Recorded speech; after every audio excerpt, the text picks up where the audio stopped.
नमस्कार, news one India देख रहे हैं आप। मैं हूं आपके साथ कंचन जसवानी। बुलेटिन की शुरुआत करते हैं। कृषि मेला और प्रदर्शनी का सीएम योगी ने उद्घाटन किया। किसान सम्मेलन को सीएम योगी ने संबोधित भी किया है। किसानों के लिए कल्याणकारी योजनाएं लेकर आई है सरकार। कृषि मेले के आयोजन के लिए कृषि विभाग को धन्यवाद भी किया मुख्यमंत्री योगी आदित्यनाथ ने। किसान खुशहाल होगा तो देश भी खुशहाल होगा, ऐसा कहना है सीएम योगी आदित्यनाथ का। हर क्षेत्र में कुछ नया देखने को मिल रहा है। सीएम योगी ने यह भी कहा कि किसानों को योजनाओं का लाभ मिल रहा है। बड़ी खबर इस वक्त की आपको बता दें, मुख्यमंत्री योगी आदित्यनाथ ने किसान सम्मेलन में संबोधित किया और कई अहम बातें किसानों को लेकर सामने रखी। किसान के लिए कल्याणकारी योजनाएं लेकर आ रही है सरकार। कृषि मेला और प्रदर्शनी का आयोजन किया। किसान सम्मेलन को सीएम योगी ने संबोधित भी किया। किसानों के जीवन में परिवर्तन आ रहा है। कल्याणकारी योजनाएं लेकर आ रही है सरकार। मंडी से किसानों को सीधा जोड़ने की कोशिश की जा रही है सरकार की तरफ से।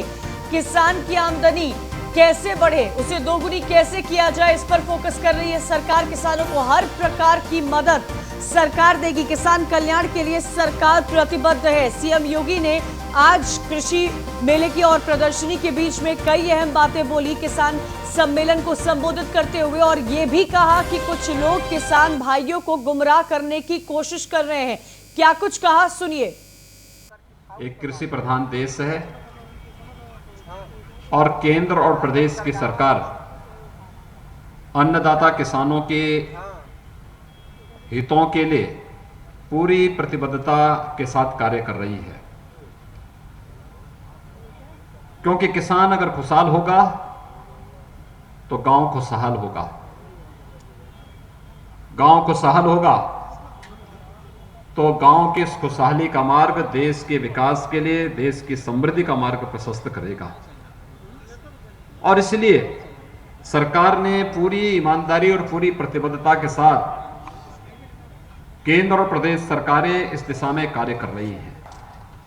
भाइयों बहनों, मंडी के माध्यम से भी किसानों को सीधे मंडी के साथ जोड़ने, किसी किसान के उत्पाद पर मंडी शुल्क नहीं लिया जाता है, लेकिन मंडी अपनी आय का एक बड़ा हिस्सा किसान कल्याण के लिए सीधे खर्च करता है।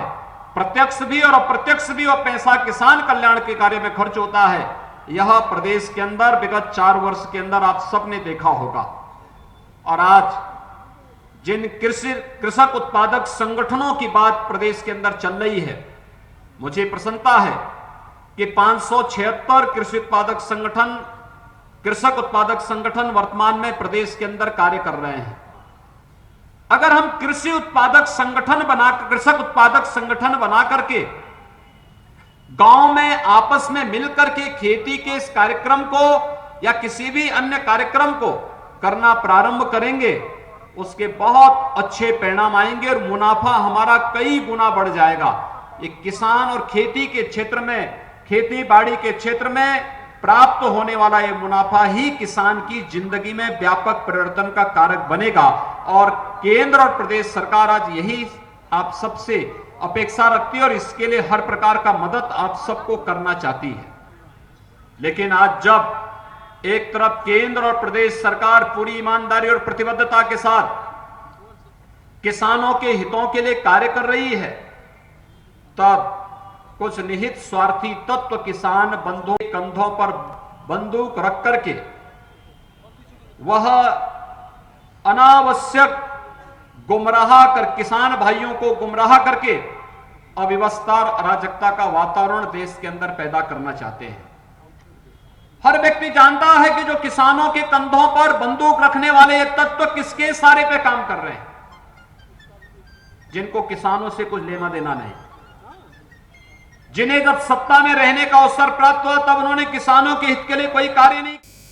ब्रेक के बाद आपका स्वागत है। न्यूज़ वन इंडिया देख रहे हैं आप। चित्रकूट जिले के एक गांव में वाल्मीकि नदी पर 8 करोड़ 52 लाख की लागत से बनने जा रहे वाल्मीकि नदी के पुल का यूपी सरकार के लोक निर्माण राज्य मंत्री चंद्रिका प्रसाद उपाध्याय ने बांदा। चित्रकूट सांसद आरके सिंह पटेल और भाजपा जिला अध्यक्ष चंद्रप्रकाश खरे ने भूमि पूजन का शिलान्यास किया। इस मौके पर आयोजित कार्यकर्ता सम्मेलन में सूबे की योगी सरकार की 4 सालों की उपलब्धियों को भी गिनाया गया। सम्मेलन में मंत्री उपाध्याय ने कहा कि योगी सरकार के 4 साल बेमिसाल रहे हैं। आजादी के बाद से बनी सरकारों ने जितना विकास नहीं किया उतना विकास योगी सरकार ने 4 सालों में करके दिखा दिया है। प्रदेश के सभी गांव को सड़कों को साथ जोड़ने के साथ पुलों का निर्माण कराकर सरकार ने आवागमन को सुगम बनाने का काम किया है।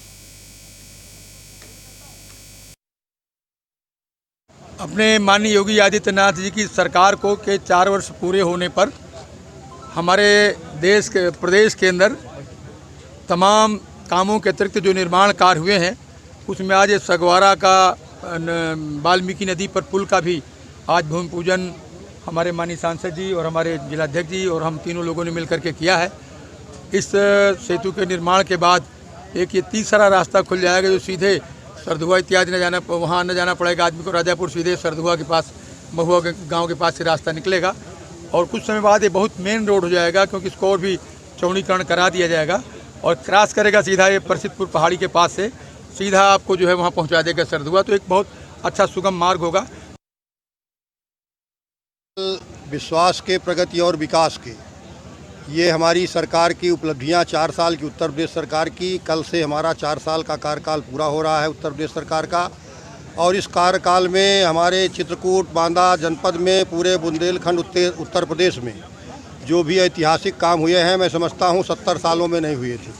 यहां से बुंदेलखंड का एक्सप्रेसवे 5 घंटे में दिल्ली पहुंचाने का, यहां पर डिफेंस का कॉरिडोर, यहाँ पर घर घर पानी की टोटी से जल, यहाँ पर प्रत्येक गांव को बिजली से जोड़ने का काम, यहाँ पर उज्ज्वला से घर घर में गरीबों को गैस के चूल्हा सिलेंडर मुफ्त में देने का काम, आवास, राशन, पेंशन और डिजिटल जो हमारा अंगूठा लगा करके अब गरीबों के पेट में जो डकैती डालते थे लोग गांव में, वो राशन की दुकानों पर डकैती बंद हो गई। अब अंगूठा लगा करके उनको सीधे पूरे देश में कहीं भी हमारा गरीब सूरत, पंजाब, दिल्ली में काम करने जाएगा तो वहाँ से भी राशन निकाल सकेगा। वहीं सिद्धार्थनगर में आदर्श गौशाला की बड़ी लापरवाही सामने आई है। जिम्मेदारों ने गौशाला में मारने के लिए गौवंश छोड़ दिए। आपको तस्वीरें भी दिखाएंगे, उन तस्वीरों को देखिएगा और समझिएगा कि गौवंशों की स्थिति कितनी दयनीय है। मौत के बाद खुलेआम गड्ढे में फेंक दिए जाते हैं गौवंश। मृत गौवंशों पर कोई भी मिट्टी नहीं डाली जाती है। मामले में एसडीएम ने गौशाला की बदहाली को नकारा है। एसडीएम ने कहा कि मैंने कुछ दिन पहले किया था गौशाला का निरीक्षण। सियाब नानकर गांव में गौशाला की बदहाली देखने को मिली है, लेकिन सबसे बड़ा सवाल यही खड़ा होता है कि आदर्श गौशाला में गौवंशों की बदहाली का जिम्मेदार आखिर कौन है? कहां जाती है गौशालाओं के लिए जारी की गई राशि?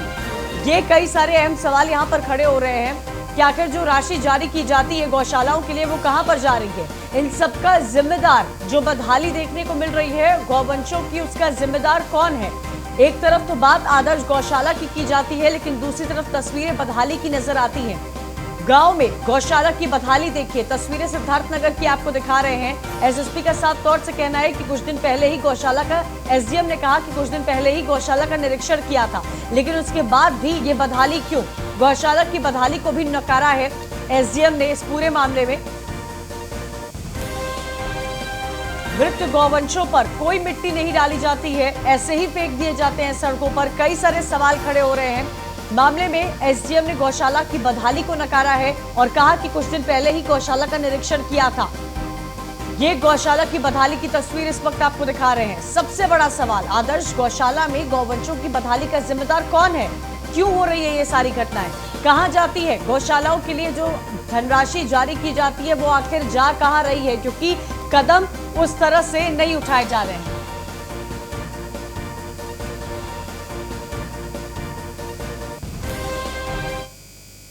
नहीं, कोई लापरवाही नहीं है। अभी मैं लगभग 10 दिन पहले मैं गया भी था, मैंने निरीक्षण भी किया था और हमारे साथ डॉक्टर भी गए थे। जो गाय बीमार थे उनका इलाज भी हुआ है। अगर ऐसा कोई तथ्य संज्ञान में मैं उसको तुरंत दिखाता हूँ, फिर डॉक्टर भेज के उनका इलाज करवाता हूँ। कोई लापरवाही नहीं हो रही है। सर, ग्रामीण वहाँ के बता रहे हैं कि कई दिन से गाय पड़ी है, ना तो डॉक्टर आ रहा, फिर मर जाएंगे गाय, इनके जिम्मेदार कौन है? मैं दिखवाता हूँ इसको, संज्ञान में आपने डाला। मैं आगे बढ़ते हैं। अगली खबर फतेहपुर से आ रही है, जहां वर्चस्व को लेकर 2 पक्षों में जमकर मारपीट हुई। मारपीट में दोनों पक्षों से जमकर लात घूंसे चले हैं। सूचना के बाद पुलिस की टीम मौके पर पहुंचती है। पुलिस आरोपियों को चिन्हित करने में जुटी हुई है। जहानाबाद कस्बे के मोहल्ला लालूगंज बारादरी का ये मामला बताया जा रहा है। तस्वीरें भी आपको दिखा रहे हैं, एक्सक्लूसिव तस्वीरें इस वक्त आपको दिखा रहे हैं। देखिए मारपीट में किस तरह दोनों पक्ष में ये मारपीट होती है, लाठी डंडे चलते हैं, लात घूंसे चलते हैं। फतेहपुर की एक्सक्लूसिव तस्वीरें न्यूज़ 1 इंडिया पर आप देख रहे हैं, जहां मारपीट में दोनों पक्षों में जमकर लात घूंसे चले हैं। वर्चस्व को लेकर ये दो पक्षों में जमकर मारपीट हुई है और कई सारे स्थानीय लोग भी इस मारपीट में शामिल होते नजर आ रहे हैं। पुलिस इन आरोपियों को चिन्हित करने में जुटी हुई है। जहानाबाद कस्बे के मोहल्ले का ये पूरा मामला सामने आ रहा है, जहां वर्चस्व को लेकर भयंकर तरीके से दो पक्षों में मारपीट होती नजर आ रही है।